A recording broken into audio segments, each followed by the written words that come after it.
Hey all you Slashaholics, welcome back to Slash Sisters for our second part, it's Chapter 2 series. I am Slash Sister Hallie, and no, your cameras are not, your screens are not deceiving you. We are wearing the same thing as we wore last week because we recorded both videos at the same time because it made fucking sense. Yeah, it would make no sense whatsoever to actually leave and come back a week later and film. So yeah, here we are filming together.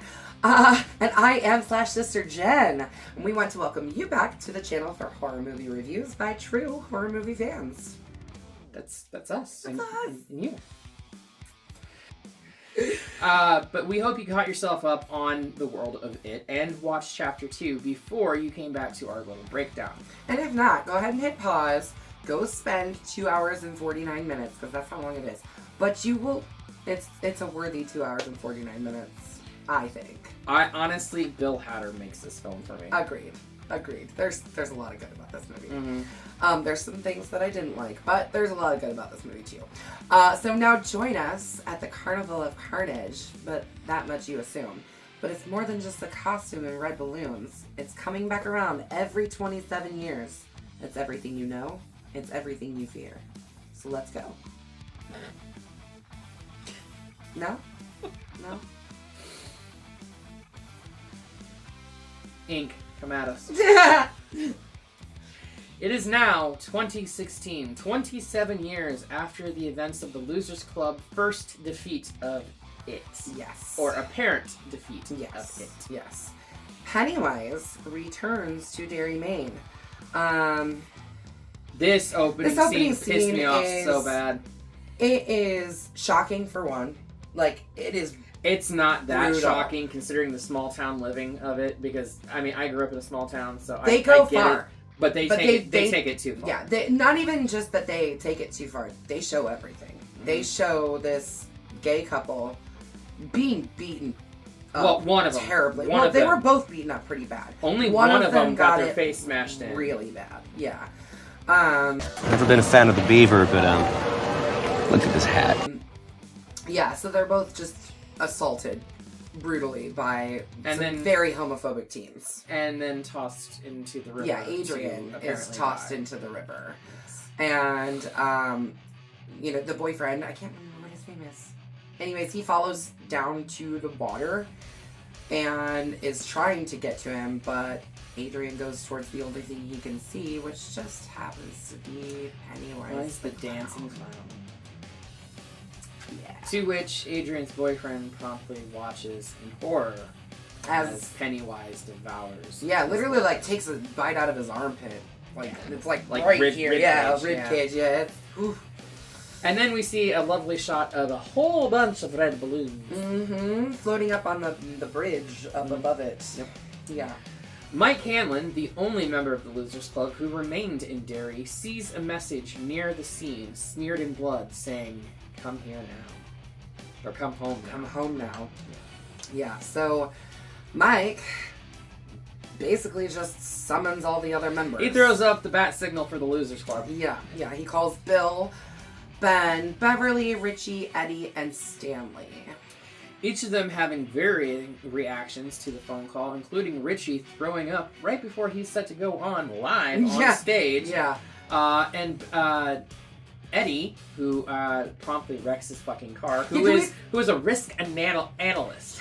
Yeah, which that totally makes sense because he was such a fucking hypochondriac when he was a kid, right. And that was his mom's fault. But also, did you know that the actress that played his mom in the also plays his wife? Oh my gosh! I didn't realize it until I was scrolling through IMDb, and I was like, "Holy shit! It's the same woman." He literally marries his mom. Yeah. So to be fair... And she acts the same way, too. To be fair, Beverly pretty much married her father. Uh-huh. She sure did. When Beverly gets the call, she effectively files for divorce by throwing an ashtray at his head. There's a violent struggle between the two of them. Yeah. He hits her, she fights back. He's got her by the back of the neck, holding her by her hair. Mm-hmm. And eventually she just walks out, she grabs her stuff, walks out, takes her ring off, throws it on the front porch, and never goes back, which... Well, I'm assuming she goes back to get her she eventually shit does, eventually, but she leaves for Derry. Yeah, so sadly though, we watched Stanley get that phone call, and unfortunately, it's a very, very sad, kind of poignant scene, I guess. And they do fold on it more later in the movie too. It's definitely poignant. We'll get to what actually happens, but basically he takes his own life. He unalives himself. Yeah. So, yeah, it's a hard scene to watch. Ben also received the phone call and kind of jumped at the opportunities because he actually remembers a little bit more than everyone else because he held on to the scrap of paper that was signed by Beverly in his yearbook. Yeah. So like after he gets the phone call, he actually opens up his wallet and pulls out that piece of paper that Beverly had signed. So, and Ben is no longer the chunky monkey that he was as a child either. No, not at all. Actually, it's really funny, this scene where we get introduced to Ben. One of the guys very at first the table. person that you see that like at the table, it's like they're in like a boardroom, and the first person they focus on is actually the adult version of the kid who played Ben in the original TV version. Yeah. But then they cut to handsome Ben, which I don't know. I mean, I guess he's supposed to be handsome. I don't find him all that attractive personally. I mean, compared to what he looked like as a child. Yes, he is like tall and built and slender and all of that. So. The rest of them then do return to Derry, even though none of them seem to have any recollection as to what happened when they were kids. They kind of like blocked it out, or leaving Derry. Put a fog over them, or whatever. Mike ends up refreshing the losers' memories while they're all eating dinner at a local Chinese food restaurant. You two look amazing. What the fuck happened to me? It's actually a pretty fun scene, seeing them. Oh, look at these guys. Catch up and just goof around and be silly and like Bill Hatter's line when he's talking to Eddie about getting married. Yeah. Oh my gosh, he's just. Sometimes she'll put her arm around me and she'll whisper to me. They're just funny. It's so funny to see them grown up. We mentioned this a little bit last week and the video for last week. How well they did with casting. Yeah, so Finn Wolfhard pushed hard to have Bill Hatter play the adult version of him. Yeah, and I think that was his request. I think the girl that played Beverly also wanted Jessica Chastain. Yeah, and actually Jessica Chastain was good friends with the Muschettis because they had done Mama together. Right. A few years prior to this. And as a result of getting Jessica Chastain, she convinced James McAvoy to go for the role of Bill because they both did X-Men Dark Phoenix together. Right. And she got that role because of James McAvoy. So it just kind of all blends into one another. Yeah, but just the casting is so perfect though. It is. It really is. The kid that plays Eddie and James Ransone look so much alike. I actually saw a little clip from a behind the scenes thing where his friends and family said holy crap, that kid looks just like JP, I guess is what they called him when he was a kid. But holy crap, that looks just like James. Mm-hmm. So they even said that's what he looked like when he was a kid. This is so weird, almost watching a kid version of yourself. So as they're sitting there enjoying good times, laughing and getting reacquainted, it begins to reveal itself. That's why I brought you back. That's why you're here. To finish it. With a message hidden inside their fortune cookies. A message revealing that Stanley just couldn't cut it. Yeah. I guess Stanley just couldn't cut it. Yeah. I believe it was because it was 6 words. Yeah, and it was in each of their cookies. Yeah. They each had one word in their cookie, and Bill's trying to put them together. He's is this a joke? Is this a fucking joke? What is going on here? He's flipping out. What did you do to the fortune cookies? Mike, you're doing something to us. Richie Trashmouth Tozier was. Yeah. There is one thing that I wish they would have, not, it's stupid, but Richie, in the TV version and in the book, whenever he'd talk too much or go off on a tangent, everybody would always be like, beep, beep, Richie. They make reference to it once in the first one, and then they make reference to it twice at the very end of this film. Okay. But that's the only times you hear it. Huh. That's funny. So, it then kind of shows up in the restaurant in lots of various CGI Eyeballs. forms. Yeah, it's all CGI. It's Eyeballs and 100% arms CGI. and legs and weirdness and little creatures and stuff just Yeah, the coming fortune for them. cookies kind of crack open and reveal like Yeah. crab-esque Yeah. things. I know I mentioned this last week that the CGI wasn't my favorite. I'm always a big fan of practical effects. Obviously.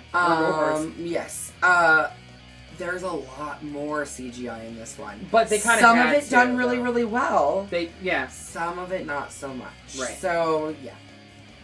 Richie and Eddie decide to get the fuck out of there. Probably one of the best decisions ever made in horror films. Yeah, but do they actually fucking leave though? no. Well, they need to stay. Beverly tells them that she had a vision about Stanley's death, and that she had seen them all die in a vision should they not fulfill their blood oath. So see, she withheld something from them at the end of the first film. She's known this was going to happen for a very, very long time. She may have forgotten it, but she sure as hell remembers it now. Do you think she forgot about that? I mean, I know she had dreams and nightmares. I think the nightmares haunted her for the past 27 years because at the end of this, she does say, I had a good dream for the first time in a long time. So. Yeah. Meanwhile, it lures and kills a young girl at like a baseball game or something. Yep. Mm-hmm. In fact, this little girl was, in the very beginning, the gay couple, Adrian wins a carnival game or something, and he ends up giving the toy one to this little girl. Kisses her on the cheek and says, thanks for letting me win. Yeah. So this same little girl, she has like It's almost a like red mark. It's almost like a balloon-shaped birthmark birthmark on her cheek. And Pennywise basically tries to convince her that he can make that disappear if she comes close. People always make fun because of the way I look. Oh, I can blow that thing right away. You could? Oh, yes. And then he promptly attacks her and eats her. Right there underneath everybody. We also have a scene, we haven't discussed it yet, but Henry Bowers... Something that you have to understand about this movie is that there is a lot of side quests. A lot. A whole lot. Like, each person goes individually and does their own little thing. There's also, like, little vignettes with Pennywise. We've also got this story with Henry Bauer that we're about to kind of get into a little bit, too. So there's a lot. So if we're jumping around a little bit, don't mind us. Like, it's just... It's a long story, it's a long movie, all over the place. And yeah, it is. It's all over the place. They come back together, and then they split up, and it's a lot. So just try to keep along with us. Bear with us. Yes. Bear with us. At the library, Mike shows Bill via a drug-induced vision. He fucking drugs him. Yeah, okay? no, He totally. gives him water with some kind of hallucinogen in it. Right. That the Native American ritual of C.H.U.D. Wait, the lead singer of what thing? C.H.U.D? C.H.U.D? No, C.H.U.D. Yeah, Like C.H.U.D. Cannibalistic Humanoid Underground Underground Dwellers? Dwellers? Yeah, but C.H.U.D. was also the name. Yeah. Chad took on the persona of C.H.U.D. for like a couple years. Yeah. So, C.H.U.D. Yeah, C.H.U.D. Can defeat it using items from the loser's past. So apparently this whole, like, ritual of C.H.U.D. was, like, not actually in the book, right? Nope. Like, this is made up for the story of this movie. In fact, I think at the end of the book, there's like a spiritual space turtle that comes in and defeats it for them. Right. I haven't read the Right, book, honestly. because there's actually a couple of little references to turtles in the movies as well. Which but is a call to that. really they're just a call to that, but it's not really. Okay, so Right. Bill and Mike convince everyone that they need to, after Bill has seen this vision, and Mike explains that everybody has a token that they need to bring, or a totem of some sort. It's supposed to be something that they all bring together to defeat it. And here is where, because Stanley was not there to bring his token, here's where we get this weird little vignette with Stanley and the shower caps and explaining that, just so that we can explain why the shower cap is important to Stanley and why we bring it into the story we later. also get to see Ben's first construction with an underground hangout for the losers club. The clubhouse. Then he ends up Which becoming an inspires engineer. him to become an architect. Yeah, not just an engineer, an architect. Yeah. And now everyone takes a few minutes to go on their little side quest, as we keep talking about. So basically the losers effectively split themselves up to find their fucking tokens. which some of it's kind of cool. Some of it's there really is a lot of really weird. cool things that happen, but it really draws the story out quite a bit. It does. It really, really does. It is what it is. It's all stuff that we need to see, I guess. These tokens are like a story that's made up by it's not even part of the real story. Anyways, carrying on. Bill goes to the storm drain where Georgie disappeared. And After he buys the bike. Yeah. First, yeah. Which the bike had a I bigger guess he was role riding the in bike the book. first. I think I mentioned it later in the script here. But yeah, I guess he did get the bike first because he's riding the bike up onto the... So he goes to an antique shop where he saw his bike in the front of the window. And it's run by none other than Stephen King. I didn't like the ending. Who's the only one that can actually pull off a fucking Maine accent. Yeah, because he's from there. Yeah. He said he lived in Bangor, Maine when he was writing it. So Yeah. that was the inspiration for the fictional town of Derry. Yeah, was well, Bangor. and Derry and lots of towns in Maine are major parts of his books. Oh, yeah. So. Yeah. Anyways, so yeah, Bill ends up riding his bike to the drain where Georgie disappeared, and he recovers his paper sailboat, which I guess, is it the sailboat or is it the bike that is his totem? One or the other. The sailboat is the totem. How, I don't understand, because he made it for Georgie. I would think it would be Georgie's totem. The bike would be his, but the bike is honestly a relic of the story from the book, which was... I don't know if this was even in the book, but in the TV version, he used the bike to wake Beverly up. Okay. Riding down the hills fast. It's how Beverly came back from the lights. Yeah, right. Okay. Neither here nor there, but while he's at the drain, he sees a kid who actually they had an interaction with at the Chinese food restaurant earlier. And he also had an interaction with him at, well, sort of. He's living in Bill's old house. Yeah. So this kid lives in Bill's old house. He skates over to where Bill is at the storm drain. The kid, I mean, he basically says, like, stay away from this drain. Like, don't go anywhere near it. And he kind of asks but he scares the kid, the fucking kid. Yeah, scares him to death, but he kind of asks the kid, like, have you ever heard voices coming out of there? And he's like, no, but I hear voices coming from my drain. Which, like, that... Pennywise already has him picked out. He's already got him. But yeah, so Bill kind of goes on about his way after literally scaring the shit out of that kid. Beverly retrieves Ben's, not Bill's, Yeah. love letter from her childhood home, but not before being attacked by... Ooh, that lady. That elderly woman. Oh my God. god. Honestly, she creeped me out from the second she opened the door. She was all sweaty looking and just like looked it was uncomfortable. extremely hot. Well, yeah, but still, like, she just like I knew from the second she opened the door, I was like, something right about her. She's crazy. But we do get a very interesting scene with Pennywise in human form. Yeah. Or at least the form that was human before it took over the persona of Pennywise the Dancing. Yeah, and it's really funny. Like, he's like putting on his makeup, and he does this thing where he draws the blood up on his. He takes his fingernails, digs it into his skin, and makes the lines. The lines for his makeup. It's creepy. It's creepy. It's cool to see Bill Skarsgård without the makeup on, and as he's putting it on, and that's a pretty creepy little scene. Oh yeah, definitely. So then Richie ends up going to an abandoned cinema where he collects a game token, which I guess is his literal token, and he encounters Pennywise there. He kind of confronts him. We have this little flashback where Richie is a kid and he's playing at that. He's playing Street Fighter. Right. He was gearing up for like a tournament or something. Right. That. And he's playing against another kid, and it happens to be Henry Bauer's cousin. And Richie kind of, sort of, I don't even think he makes an advance at all. No, he just kind of says, like, hey, you want to play again? Watching the scene, I took it as, like, hey, I don't have anybody else to play. You want to play again? Right, like, that's how I took that scene. Yeah. But the little cousin and Bowers interpreted it as Richie coming on to the little cousin. Yeah. And they proceed to call him the F word. Yes, and not the fuck F word, because we'll say that one. Yeah, I won't say the other one, though. It's pretty vile. It rhymes with maggot. Yes, it does. Anyways, because of that, Pennywise kind of confronts Richie about his, like, unknown homosexuality. Like, closeted so. homosexuality. Yeah.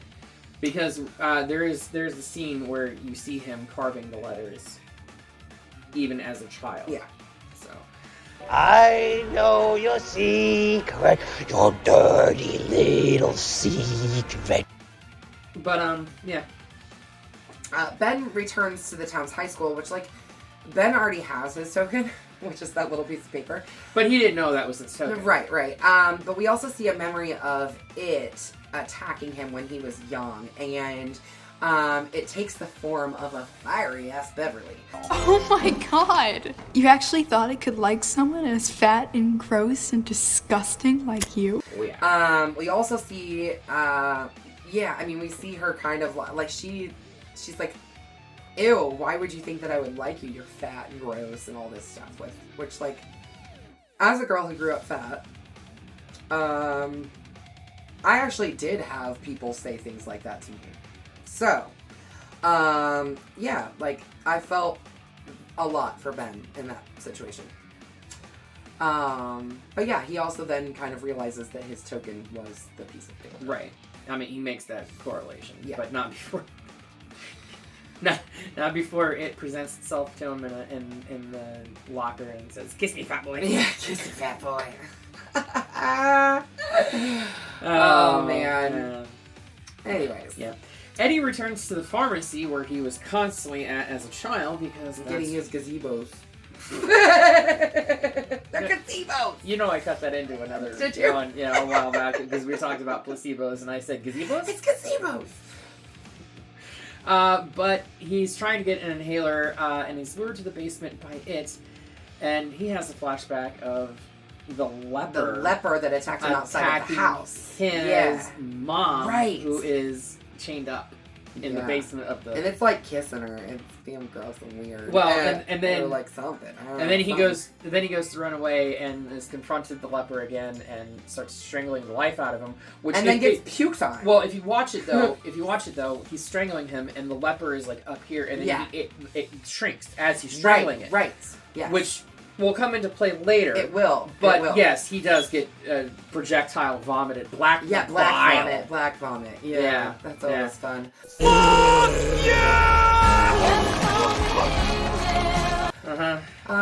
So, meanwhile, let's talk about Henry Bowers. Yes. So back to Henry Bowers. Close to the beginning of the film, we see him actually ejected out of the fucking sewers into like a drainage ditch. Yeah, I mean, like, washed out with all of the dead bodies that have been floating with all of its stuff, too. Right. We're presumed that is what happened after it was defeated in the first chapter. Right. He goes back home to a scene of a bunch of cops at his fucking house. Yeah, because he killed his dad.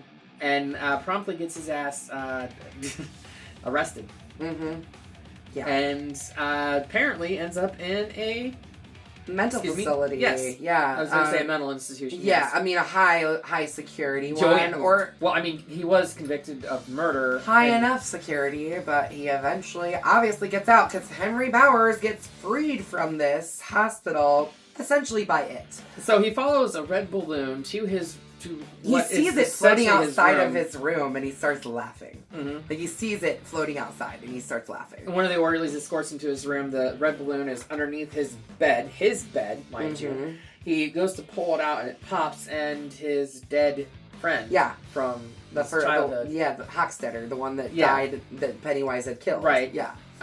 Crawls out really creepy. Really creepy, really fast, weird CGI stuff. And I think that was just... They spread the camera out, honestly. You think so? Yeah. Okay. And presents Bowers with his fucking knife again. Mm-hmm.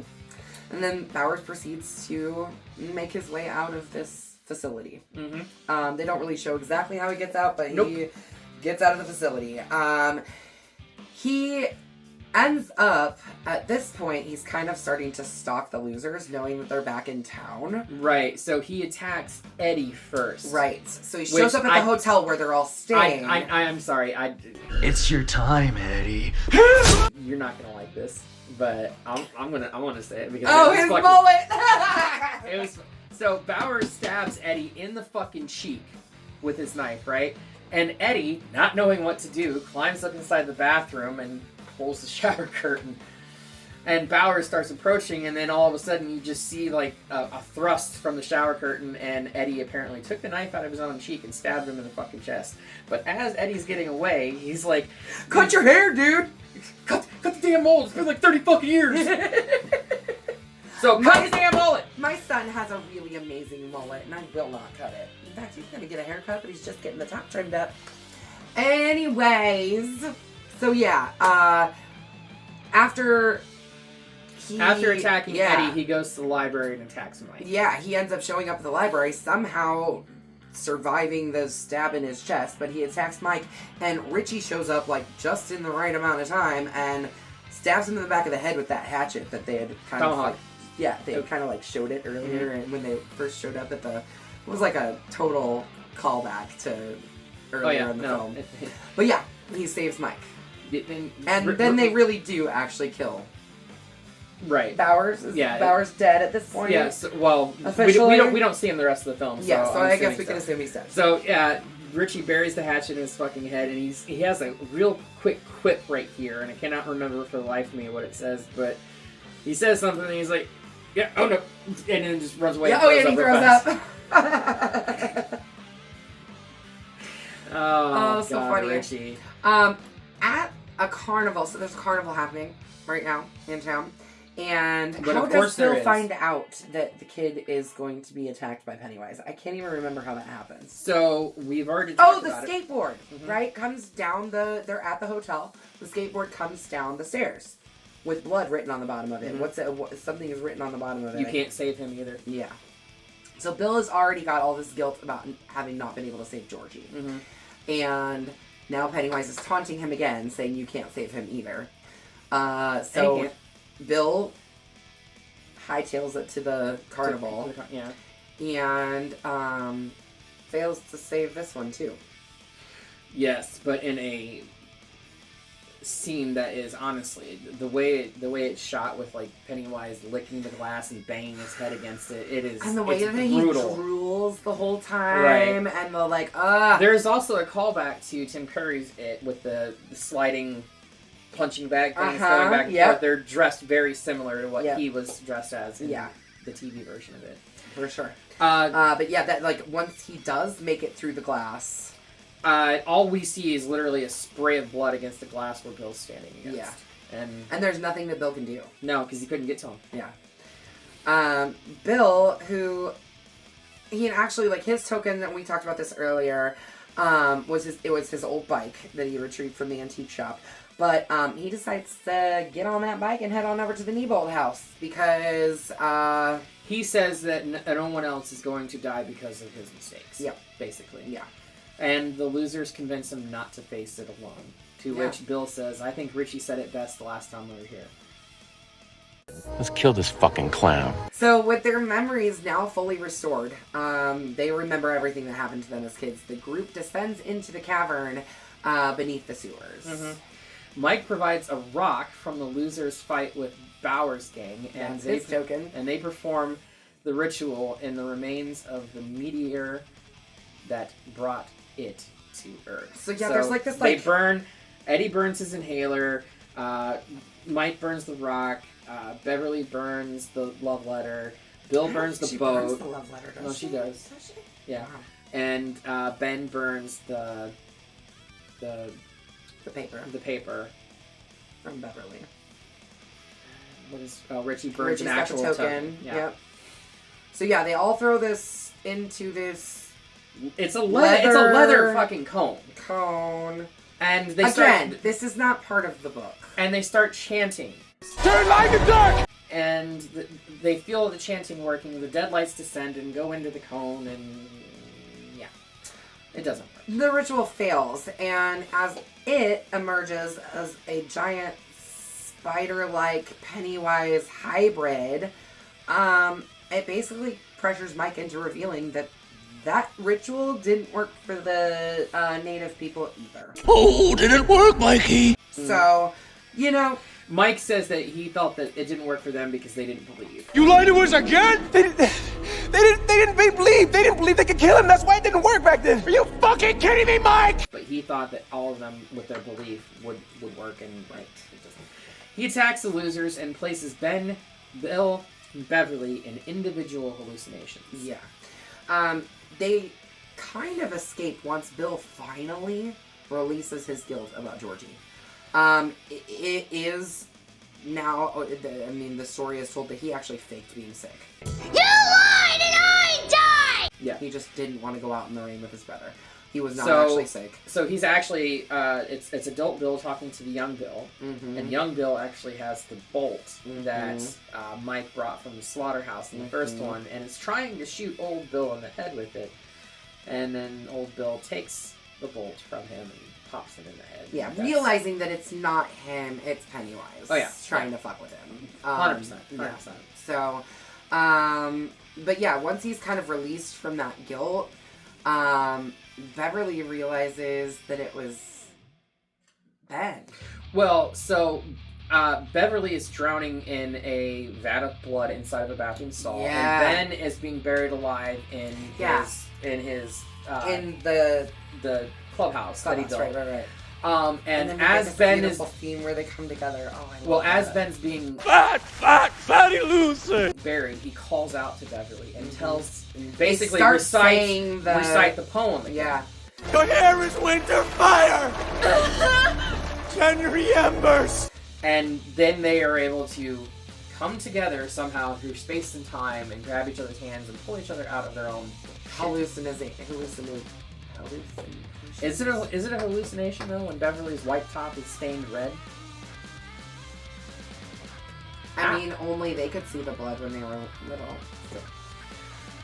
When Richie gets caught in the deadlights by it, so Beverly tells Richie beat before they go into the house because Richie's like constantly talking. Right. And then Richie takes the spear that Eddie gives him or whatever, right? Yeah. Which is a piece of rebar or whatever. Something from the fence in the front, front, right. And he's like, beat, motherfucker! And he goes after it with the rebar, and he just like Yeah. And he's just immediately like and like there's like a weird sound to which honestly that weird sound is actually attributed to like it's not in the film, but like that weird sound, the om sound, is attributed to bringing like balance and peace and peaceful things. Interesting. Like Gregorian monks chant that all the time. Gotcha. Eddie ends up saving Beep motherfucker. Richie, but gets impaled by one of Pennywise's weird spider-leg things. Like straight through the chest. And it is... I think I killed it for real! Oh! Yeah, it sucks. But Eddie, while he's still alive and pretty weak, then explains to them that earlier when he was attacked by the leper and he choked it out, remember we said we would be coming back to this, that he nearly choked it to death and it made him shrink. So, you know, he's kind of like giving this little bit of information to them, like, you can't be afraid of it. You know? All living things must abide by the laws of the shape they inhabit. There's more than one way to make someone small. Man, I can't believe that he is. I am the eater of worlds. The losers confronted by about how they have overcome their fears and are no longer scared of the entity, causing it to shrink into a smaller, weakened Pennywise, because they believe, C.H.U.D, whatever. Yeah. But they believe that it I'm the eater of worlds. has to abide by the form that it has taken. So if it's taken this form of this clown, well, you're just a fucking clown. Yeah. You're nothing. You're just nothing. Clown. You're just a clown. We're not even scared of what. Right. We're scared of a clown. Right, exactly. And this actually was done practically. Yes, and beautifully, by the way. Yes. Bill Skarsgård had to sit in this little box for long periods of time. With his head mounted to the floor, basically. Yeah. But they did everything that's done practically around him. I think it's a really cool effect, even though it's like this weird little baby Pennywise thing. It's kind of weird, but it is a cool effect. No, definitely. Mike then rips out its heart, and basically the entire Losers Club together with their bare hands squish it. Crush it. Finally killing it. So we hope. Yes. They return to Eddie to find he has actually died from his injuries. I mean, who the fuck would? Yeah, he got stabbed all the way through. And are forced to leave his body behind as its caverns implode, destroying the Neibolt house. They barely make it out. Yeah.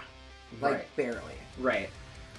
At the waterlogged quarry, the losers comfort Richie, and I'm sorry, but this is probably the waterworks because I cry so hard. I've only watched this movie twice, but it is the saddest scene in this fucking film. I cried in the second time that I watched it. Like, seeing Bill Hader cry broke my fucking heart. Okay. So Richie was apparently in love with Eddie, and he never told him, never ever, but they show actually him when he was younger carving their initials in to the kissing bridge, I guess is what it was called. Yeah.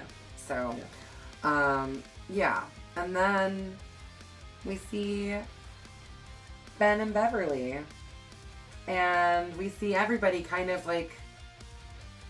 moving on with their lives. Well, we get this interesting scene where they go underwater, and then we see them standing in town, and see them their reflection in the glass and the camera, which is a beautiful shot, by the way. Pans around them and goes in between them and shows the reflection is them as kids. Yeah. It is a really, really cool shot. And then the kids walk down the street, and then we see the marquee for the theater says Nightmare on Elm Street 5. Yeah. We didn't even talk about the Thing reference. Oh, we didn't. Yeah. There's a part, literally, when Pennywise morphs into the Pennywise spider-like thing. No. It's when Richie and Eddie get separated from everyone. Yeah. They run into a tiny fridge that opens it up, and Stan's head comes rolling out at them. That's right. Stan's head comes rolling out at him, and it starts sprouting little tentacle arms. Yeah, and it's a literal reference to the Thing, because Andy Muschietti has mentioned in many interviews and stuff that he's a huge fan of the Thing. Right, and Richie Tozier looks down at it and says verbatim the line from the Thing. You gotta be fucking kidding. Scene with the doors again that comes back to play, where in this time they run into the lower half of Betty. Yeah, and then they just say fuck this and they walk away. They're like, next time we're just gonna shoot the scary door. Right. And he's like, what do you mean next time? Next time, yeah. Anyway, yeah, so the scars on their hands disappear. Because their commitment to destroying Pennywise has been fulfilled, and the losers basically part ways. Yeah. We see Ben and Beverly on a boat. Yeah. We're led to believe that they eventually get married. Yeah. We see Bill go back to his writing. Yeah. Yeah, and then Richie actually, they cue the waterworks again, because Richie goes back to the kissing bridge and where he had once carved he and Eddie's initials, and then re-emphasizes them. Yeah, carves the initials back into the bridge. Which I'm surprised that board hadn't been replaced in 27 years. Right, honestly.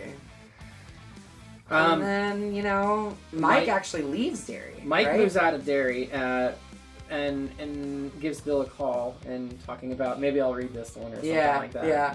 There's been a lot of jokes about how his ending suck, and in fact, earlier in the antique shop when he's in there with Stephen King gets a lot of shit for his endings of books sucking. And he does. There's actually a part where Bill's like, hey, you want me to sign? He's reading one of Bill's books. He's like, hey, you want me to sign that for you? And he's like, nah, the ending sucked. That's what Stephen King says to Bill. Yep. So funny. So anyways, then Mike actually reveals to Bill that Stanley had written letters to the losers. Everyone. Prior to his suicide. Unaliving. Stanley basically just said that he was too scared to face it, and his unaliving was intended to strengthen his friends because he knew that if he came, he wouldn't be a good force for them. Right. He said the only move that I saw was to remove myself from the game. Yeah. And it's a very, very sad moment too. You know, I mean, they show him in the bathtub again, and it's sad.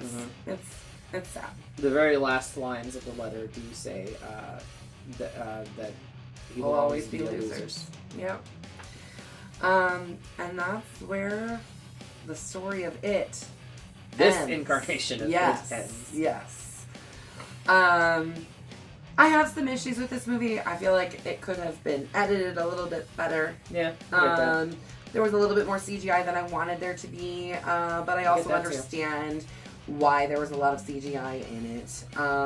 But overall, it is a bloody machete up for me. I think it's a great story. 2, straight up. Yep, I'm very happy with the direction that they took this. I think they made Pennywise a lot scarier. They made Pennywise a lot scarier. The casting for the adult version of the kids was fucking spot on. Perfection. You know, seriously, Bill Hader made this fucking yeah, platform. yeah. I mean, there's no denying so that. many good things about this movie. Obviously, I have some issues with it too. It definitely. I mean, there's issues with every film. Yeah. There's never going to be a perfect film. For sure. And if it is, it's going to be an Oscar and not a horror. Yeah. Well, you know. So, let's get this out of here.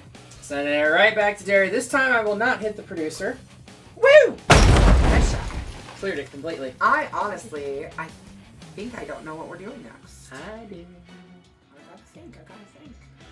Hallie, why don't you tell us what we're doing next? We're going to round out another series. Oh, I know what we're doing, you guys. We're visiting the Deadites again. Oh, yeah. Yes, we are. In Evil Dead Rise. So we're going to go from Dead Lights to Deadites with Evil Dead Rise. Come back next week because this movie, it is fan service in the best way, but... And it's like a new telling of a story that we already know. We'll get into it all. Yeah, we sure will. I'm excited. Please go and watch this movie if you haven't watched it yet. And then join us next week where we will break it down and talk about this world of the Deadites. Until next time, we want you to go ahead and slash that subscribe button. Stab that like button. And ring-a-ling the gray bell so you don't get buried alive and you stay up to date on all our new videos. And until next time, we will see you all in the afterlife.